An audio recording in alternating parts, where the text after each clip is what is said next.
샬롬 샬롬. 오늘도 주님의 말씀을 가지고 여러분 앞에 섰습니다. 이 준비한 양식들이 여러분의 삶에 기쁨이 되고 지루했던 삶 속에 행복함을 줄 수 있는, 그래서 우리의 영혼이 날마다 강건해지는 그러한 삶의 양식이 되기를 주님의 이름으로 바라면서, 오늘 여러분에게 이 말씀을 시작하기 전에 독일 고전주의 2대 문학 가운데 하나인 폰 실러라는 사람을 소개하고자 합니다. 사실은 게테보다 살아생전에는 이 폰 실러가 더 유명했던 독일의 문어입니다. 폰 실러는 군의관의 아들로 태어나서 신학을 공부하고 사관학교에 가서 법학을 공부하고 또 의과대학에 가서 의학을 공부해서 군의관이 된 사람입니다.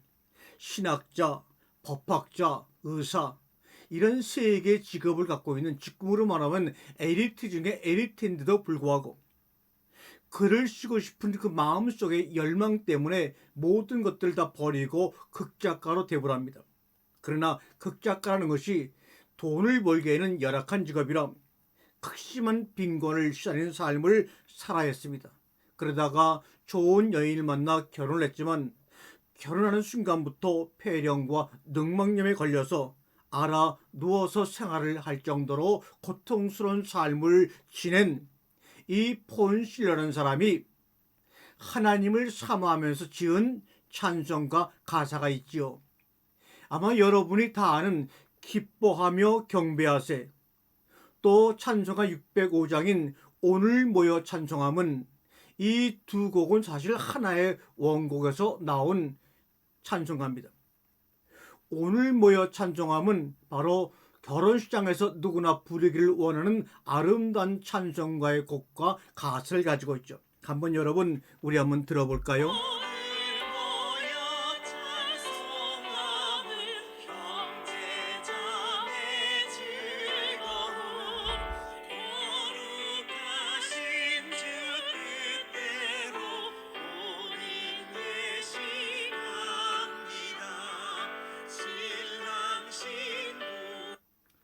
어떠십니까? 여러분 들어보니까 우리가 얼마나 많이 불렀던 귀하고 복된 찬송합니까? 이 오늘 모여 찬송함은, 이 찬송가의 원래 제목은 환희의 송가입니다. 환희의 송가. 제목 자체가 벌써 우리에게 주는 울림이 있지 않습니까? 그런데 오늘 모여 찬송함이라는 개혁 찬송가의 가사를 여러분 잠시 들어보셨지만, 그 가사를 가지고서는 원곡보다 받을 수 있는 감동이 약간 떨어짐을 저는 느낍니다. 원래 오늘 모여 찬송함의 원곡, 원가사를 여러분께 소개를 해드리겠습니다. 환희여, 이 환희라는 말은 번역하면 기쁨이요, 이런 말이에요. 기쁨이요, 아름다운 신들의 불꽃이요, 낙원의 딸이요, 우리 모두 감동에 취해서 빛이 가득한 신전으로 들어가자 세상의 법이 갈라놓았던 곳을, 세상의 율법과 교리와 신조와 많은 것들이 갈라놓았던 것을 당신의 신비로운 조화로 다시 결속시키리라. 당신의 온유한 날개가 머무는 곳에서 모든 사람은 형제가 되리라. 하나하나 친구가 된다는 커다란 포부를 실현한 사람, 여성의 따뜻한 사랑을 얻은 자여, 환희의 한호의 노래를 함께 부르자. 지구 위에서 오로지 하나의 영혼만이라도 얻은 자들은 모두, 하지만 그조차 얻지 못한 사람은 눈물을 흘리며 이 단합에서 물러가야 하리. 모든 존재는 자연의 가슴에서 환희를 마시고, 모든 선량한 사람들, 모든 악인까지도 그들의 장미꽃길을 걸으리라. 자연은 우리에게 입맞춤과 포도송이를 주며, 죽음의 시련을 겪는 친구들에게도 한낱 벌레에게도 즐거움이 주어져 조물주 앞에서는 천사가 서리라. 기꺼이 천상의 거대한 운행을 따라 태양들이 날듯이, 형제여 달려가라 달려가라 그대의 길, 기뻐하라 영웅이 승리의 길을 달리듯, 서로 손을 마주 잡자. 100만의 사람들이여, 이 포옹을 전 세계에 퍼뜨리자. 형제여, 성조자의 저편에는 사랑스러운 아버지가 계시니 100만의 사람들아, 너희 무릎을 꿇었는가? 세상이여, 너 창조주 계심을 깨달았는가? 별 반짝이는 저 높은 곳에 그를 알라. 저 높은 창조주 계시니. 지금 방금 낭독해드린 이 가사가 바로 오늘 모여 찬송함이라는 가사의 원래 가사요 원곡입니다. 우리에게 실로의 이 시가 널리 알려지게 된 것은 베토벤 9번 합창 4악장의 가사로 쓰이면서부터 사람들에게 알려지기 시작했습니다. 베토벤은 그의 생애 내내 실러의 시집을 애독했습니다. 그리고 교향곡 9번에서 실러의 한이의 송가를 가사로 사용하기로 하면서부터 번안 작업에 몰두를 했죠. 주제부에 들어가기 전에 굵직한 바리톤이 부르는 오 친구여, 이런 소리가 아니다, 더욱 즐겁고 희망찬 노래 부르자라는 가사는 베토벤 자신이 쓴 것이라고도 합니다. 이 곡은 이념과 지향을 넘어 인류를 결합하는 음악의 위대한 힘을 증명한 곡이기도 합니다. 1985년 유럽연합 EU의 전시는 유럽 공동체에서 유럽 창가로 이 노래가 채택되었고, 지금도 유럽연합 EU의 국가로 쓰이고 있는 곡이기도 합니다. 1989년 12월 25일 독일의 베를린 장벽이 무너졌을 때도 레드스타 번스타인이 지휘하는 서독, 동독, 영국, 미국, 소련의 연합 오케스트라가 이 곡을 연주했습니다. 왜요? 자유를 갈망하는 함성이 울려 퍼졌던 100년 전 1919년 3월 1일 대한민국 3호를 기념하기에도 적격인 아주 아름다운 곡이요 찬송가입니다. 이 곡을 작사하고 이 시를 지은 프리드 실러는 우리가 그렇게 두려워하고 저주스럽게 생각하는 원죄라는 그 단어를, 원죄를, 그 원죄 순간을 세계사에서 가장 행복한 순간으로 이해했다고 고백합니다. 아니, 어떻게 이 실려는 원죄라는 것을 세계사에서 그의 생애에서 가장 행복한 순간으로 이해를 했을까? 수많은 사람들은 이해를 못했습니다. 성경에는 죄와 떨어짐이라는, 독일어로 말하면 쭌데, 폴이라는 어휘는 창세기에 등장을 하지 않습니다. 그냥 내어보내다, 창세기 23장에 내어보내다, 이 샬라우라는 단어는 인도하다, 임명하다, 앞으로 밖으로 뭔가를 뿌리다, 퍼뜨리다는 말입니다. 그러므로 창세기 3장 23절에 선악을 알게 하는 나무를 먹은 아담과 이브를 주님은 내어보내는데, 이것은 저주의 결과와 심판의 결과가 아니라 뭔가 가지것을 해서 입히신 다음에 뭔가를 임명시켜서 너는 에덴 동산 울타리를 벗어나서 내가 지은 저 길고 넓은 세상에 무엇인가를 뿌려라 하고 사명을 줘 내어보낸 겁니다. 그것을 알게 된 그 뜻을, 하나님께서 아담과 이브를 에덴 울타리 문을 열고 내어보내신 그 뜻을 성령의 감동으로 깨닫게 된 실려는 원죄가 자기는 세계사에서 일생에서 가장 행복한 환희의 순간이다.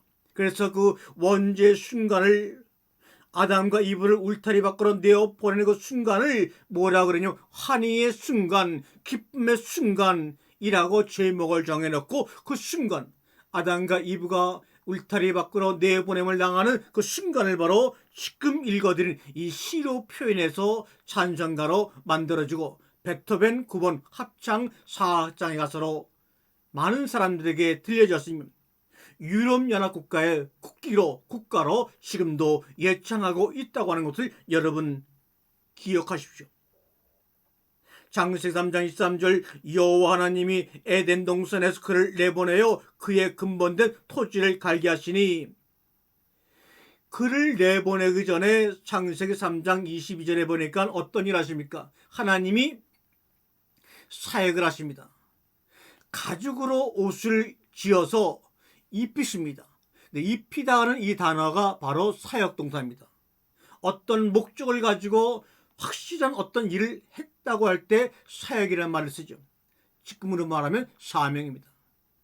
가죽으로 해서 입히신 그 이유는 아담과 이브를 에덴 울타리 밖으로 내어보내서 사명을 감당코자 하는 하나님의 사명이 거기에 녹아있는 겁니다. 이 3장 23절에서 그를 내보내요 샤라우, 이 샤라우를 강조하고 있어요. 샤라우는 갇힌 자를 석방하다, 대리자로 임명하다, 이런 뜻입니다. 그러므로 하나님이 그를 내보내면서 어떤 마음을 가지냐, 너는 에덴이라는 동산 작은 울타리 안에서 갇혀 지낼 사람이 아니야. 내가 울타리 문을 열고 너를 석방할 테니 마음껏 나가서 씨를 뿌리거라. 생명의 씨앗을 뿌려라. 사명의 씨앗을 뿌려라. 그 말입니다. 그러면서 3장 24절에 보니까 이같이 하나님이 그 사람을 쫓아내시고, 분명히 23절에는 샤라우 내보냈다고 말씀하는데 내보낸 주체는 여호와입니다. 그런데 24절에서는 쫓아내시고 가라시라고 하는 동사 쓸 때는 여호와라는 단어 나오지 아니하고 하나님이 쫓아내시고 가라시, 이 가라시라는 말은 신명기 33장 14절에도 똑같은 단어가 나오는데 거기서는 뭡니까? 자라게 하는, 결실을 맺는 이런 말입니다. 그러므로 여호와 하나님이 아담과 이브를 에덴 울타리 문을 열고 사명을 주어 석방하여 내보냄으로 말미암아 과실을 맺게 하시려고 보내는 과정을 주님께서 설명하고 있습니다. 땅에 떨어지거나 거기에 묻혀서 싹이 나고 줄기가 자라서 많은 열매를 맺어서 맺힌 그 열매를 또 다른 것들에게 먹힘을 당하는 모습을 표현하고 있는 겁니다. 그러니 뿌리가 내리고 싹이 나고 꽃이 펴서 열매가 맺힌 후에 그것으로 끝나는 것이 아니라 열매 맺힘으로 인해서 다른 사람에게 죽임을 당하는, 먹힘을 당하는 그 모습을 보고 주님은 참으로 안타까웠을 것입니다. 두 번의 죽음이 나오죠. 씨가 땅에 떨어져 죽는 1차 죽음이 나오고, 싹이 나고 열매가 맺고 꽃이 피고, 그러므로 그 꽃 위에 열매가 맺어짐으로 두 번째 사람들에게, 동물들에게 먹힘을 당하는 두 번의 순환적인 죽음을 통해서 에덴 동산에 심겨진 그 나무는 사명을 다하면서 영원한 삶을 살아가는 겁니다. 많은 사람은 창세기 3장 21절부터 24절의 내용을 근거로, 어거스틴도 그렇게 얘기했지만 이것은 정말 불순종의 결과로 저주를 받아 내쫓김을 당한 추방이다, 이렇게 얘기합니다.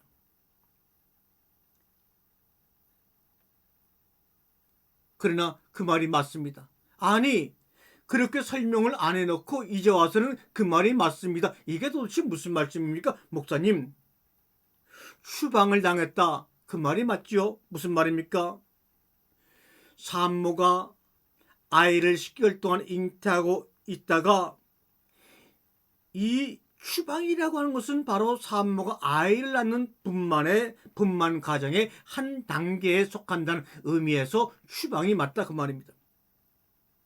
태아는 자신을 위한 모든 것이 존재했으며, 심지어 호흡과 영양분조차 자동으로 해결됐던 엄마의 모체에서, 엄마의 자궁에서 추방되어야지만 새 생명이 잉태되는 것 아닙니까?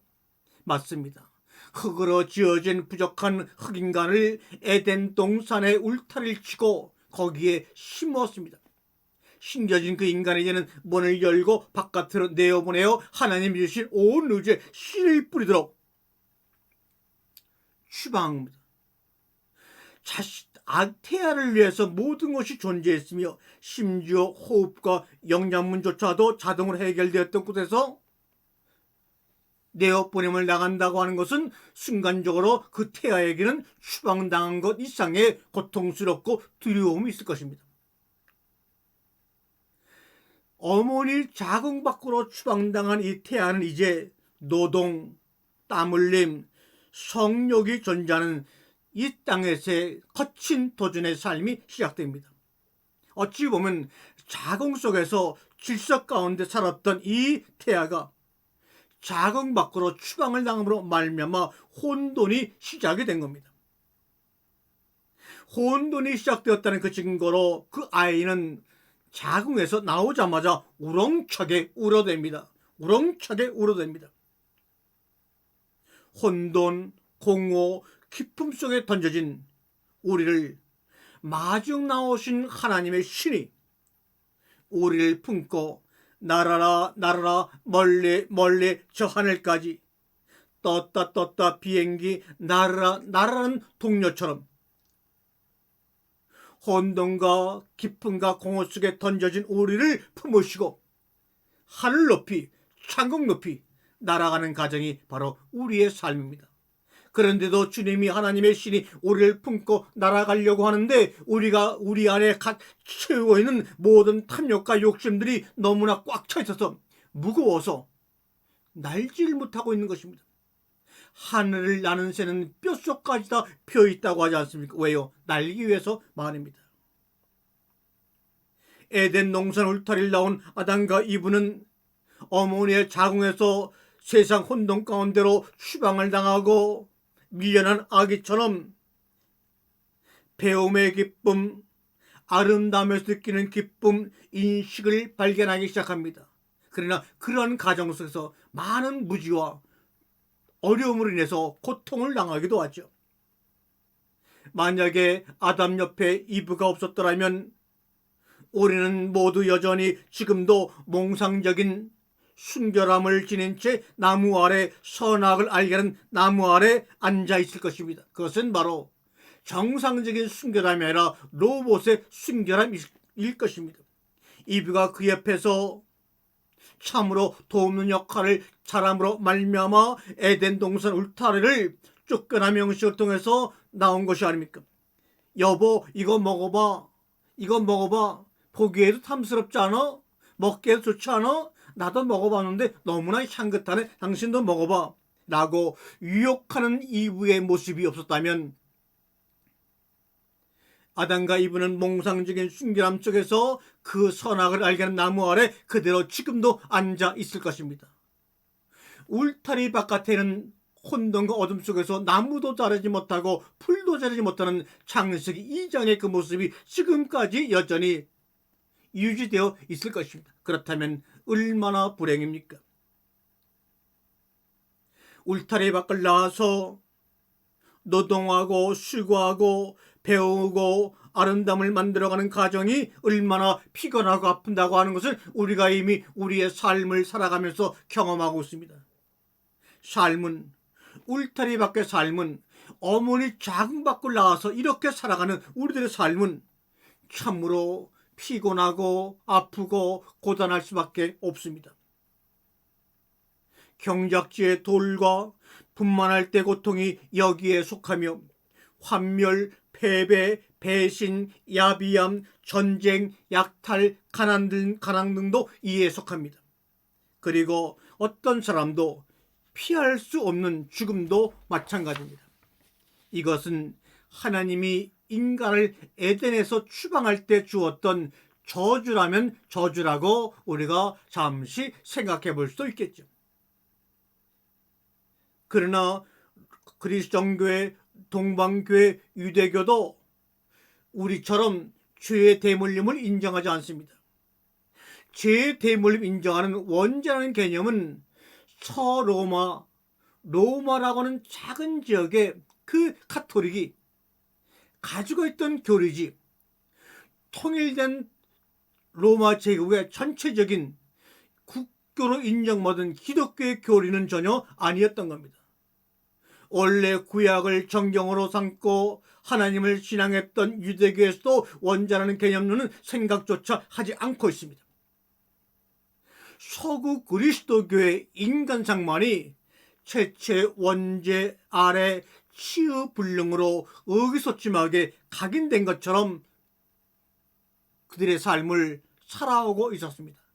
모든 교리와 모든 믿음의 뿌리 속에서는 죄의 대물림이라는 원죄의 그 기둥 안에 잘못된 난치를 끼고 지금까지 겉모습은 그리 화려하고 뭔가 선한 일을 하는 것 같지만 잘못된 난치로 인해 끼면 낄수록 내 모습은 엉켜버리고 말 것입니다. 인간을 만들고서는 인간이 자신의 기대에 부응하지 않았기 때문에 가차없이 죽여버리겠다는 신에 대한 저항인가? 창세기 4장 이후의 인간의 역사를 보십시오. 이것은 정말로 아버지에 대한 마음을 이해하지 못하고 분노와 절망 가운데 차있는 자식들이 아버지를 향하여 아버지를 죽이겠다고 하는 그리스 로마 시대 신부를 죽이는 그런 일들이 창세기장 이후에 벌어지고 있는 것이 바로 역사의 기록입니다. 죽고 죽으리라. 이 창세기 2장의 이 말의 시련은 가인들의 후손을 통하여서는 이 말씀이 이루어지지 않았습니다. 무슨 말이냐고요? 창세기 4장의 가인의 족보를 보게 되면 낳고 조상이 되었고 로 끝납니다. 나 태어났는데 조상이 되었는데 조상이 된 다음에 그 다음에 죽고란 말이 없습니다. 죽고 죽으려는 창세기 2장 10절의 말씀은 하나님께 버림을 받은 가인의 후손과 그 족보에는 이 말이 통하지 않는 겁니다. 죽고 죽으려는 이 말씀의 언약과 복음은 바로 아벨의 후손, 셋의 후손 사람들의 족보에 그들의 생에 해당이 되는 겁니다. 이 가인의 족보 4장에는 낳고 조상이 된 것으로 끝나지 그 중간 과정인 지내며라는 과정이 없습니다. 나무가 꽃이 피고 열매를 먹고 죽는 것 정상인데 이들에게는 줄기가 자라고 꽃이 피는 과정이 없이 그냥 낳고 조상이 되었고 끝납니다.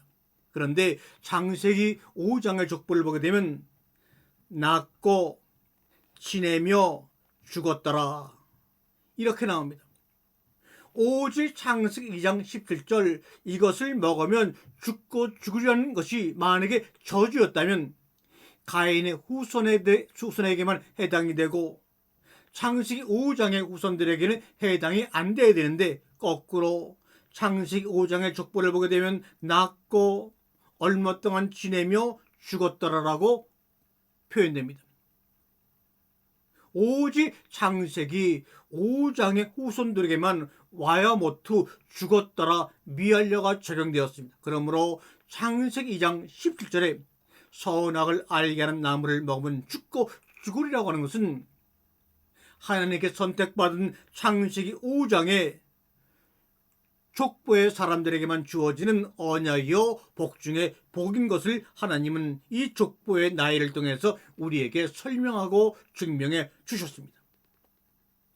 이것은 우리의 죽음은 예수의 죽음 안에서 새 생명으로 부활함으로써 완료가 되는 것입니다. 바로 그날 하나님이 복되고 거룩하게 하신 안식에 거하게 되는 것입니다. 우리는 바로 그날을 날마다 하루로서 살아가는 자들임을 여러분은 경험하시며 복된 자리에 들어가시기를 주님의 이름으로 간절히 축원합니다. 아멘.